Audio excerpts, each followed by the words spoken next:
You can tell a lot about a person by the way they do the smallest things. How they tighten a bolt. How they write an email. How they leave a room. Because the truth is, the standard you set in the little things becomes the foundation for everything big that follows. I didn't always understand that. For a long time, I believed success was just about working harder. Push longer hours, take on more, outlast everyone. But what I didn't realize was that I was building fast, not well. I was chasing volume, not value. And over time, the cracks started to show. There was one job I'll never forget. We were behind schedule. I rushed the process, didn't double-check the setup, didn't test enough. I told myself, it's fine, we'll fix it later. Later came back as a costly mistake. A customer lost trust. And I realized, no matter how fast you move, if what you're producing lacks integrity, it will eventually fall apart. That day taught me something deeper than any business book could. Quality isn't a department. It's a mindset. It's the invisible signature you leave on everything you touch. And once you understand that, you start to see the world differently. You see that quality isn't just about products. It's about character. It's about how you do your work when nobody's watching. How you show up, even when it's not convenient. That's when I started to slow down. Not to be lazy, but to be intentional. I began to realize efficiency isn't about doing more. It's about doing it right, the first time. Because when quality and efficiency work together, you stop chasing results and start creating them. And that's when everything changed. My business grew, my stress fell, and my work started to mean something again. I wasn't just producing, I was crafting. And that's where the true benefits begin. Quality. It's one of those words we hear so often, it almost loses its weight. But when you strip it down, when you live it, you realize it's not about perfection. It's about respect. Respect for the craft, respect for the customer, and most importantly, respect for yourself. Because the quality of what you produce reflects the quality of what you believe in. If you cut corners in your work, sooner or later, you start cutting corners in your character. There's a quiet kind of pride in doing things right.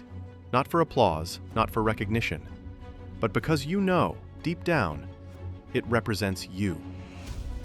When I started seeing my work that way, everything changed. Emails became cleaner. Meetings became sharper. Even the way I spoke to people changed. Because suddenly, quality wasn't about a single product. It was about who I was becoming in the process. We often think of quality as an outcome, but really, it's a habit. It's the accumulation of small decisions, done well, consistently.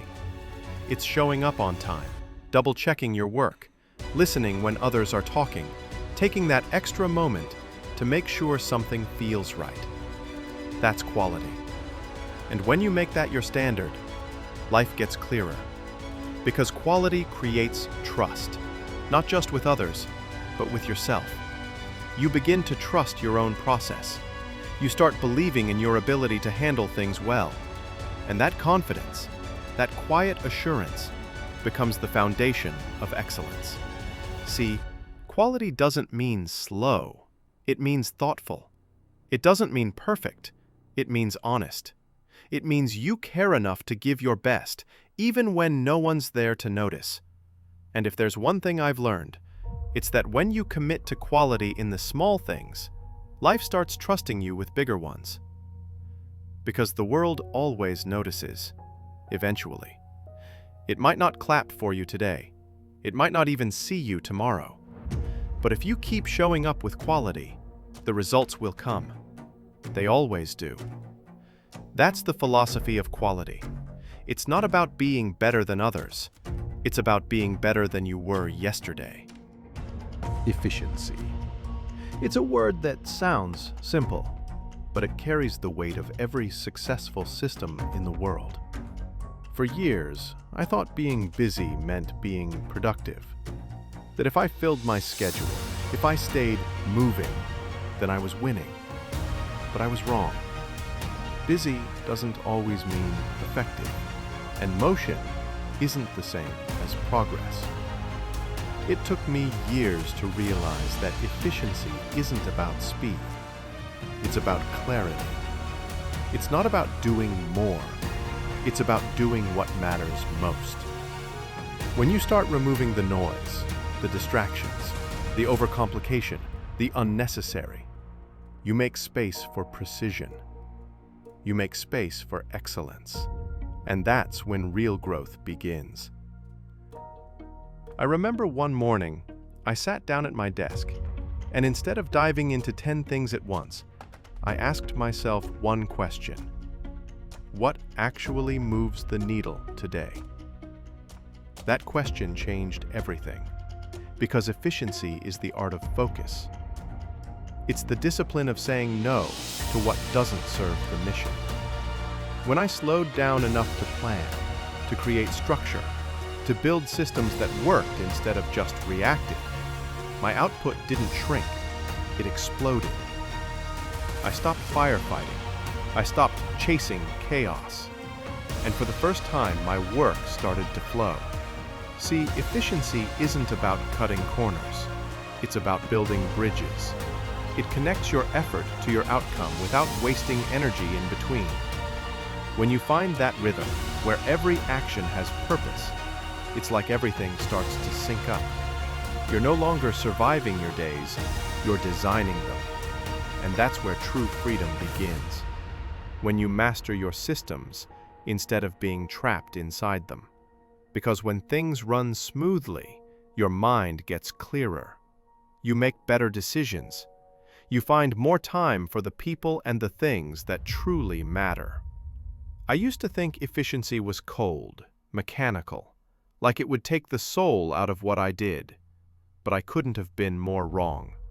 Efficiency doesn't kill creativity, it protects it.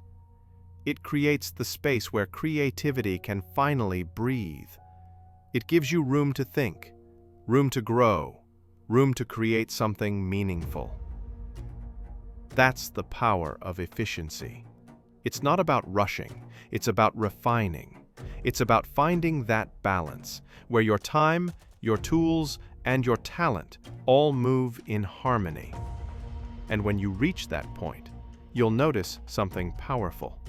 You feel lighter, calmer, more in control, because your world stops spinning out of chaos and starts running with purpose. That's when you stop reacting to life and start leading it. Every day, you wake up with a choice. You can move fast and drift, or move right and build. I've learned that the difference between ordinary and exceptional isn't talent. It isn't luck. It's standards. The standards you keep when no one's watching. The effort you give when it's inconvenient. The care you show when there's nothing left to prove. That's where greatness begins. Because quality and efficiency, they're not just strategies. They're principles. They're how you build trust and how you earn peace. When you make those principles a part of who you are, everything changes. The way you work, the way you lead, the way you live.